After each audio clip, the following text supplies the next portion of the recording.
On a déjà un élément important dans l'utilisation de la couleur. Le film est très libre à ce sujet et propose tout au long de l'aventure des palettes de couleurs et des univers visuels très différents, sans se restreindre. Et c'est quelque chose qui s'applique bien sûr aux scènes où le loup apparaît.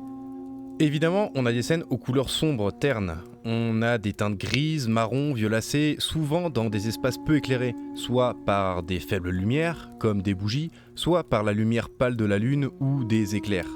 Ce qui est intéressant, c'est que le loup possède les mêmes teintes, ce qui agit comme un prolongement de sa silhouette. À chacune de ses apparitions, il prend donc littéralement tout l'espace, remplit l'écran. Poté se retrouve noyé face à cet antagoniste, et ça a un effet direct sur lui. Ses couleurs rousses, d'habitude flamboyantes, deviennent ternes et pâles. On le voit très bien dès la première rencontre entre les deux personnages. Les décors reflètent d'avance l'issue du combat. Les faibles lueurs rousses des bougies arrivant à peine à éclairer l'obscurité. Et tout au long du combat, Poté va chercher à retourner dans cette lumière, repoussé encore et encore par le loup. Lent, lourdeau, lassant. Ou bien dans la scène de la grotte. Le loup éteint petit à petit toutes les sources de lumière pour imposer son obscurité.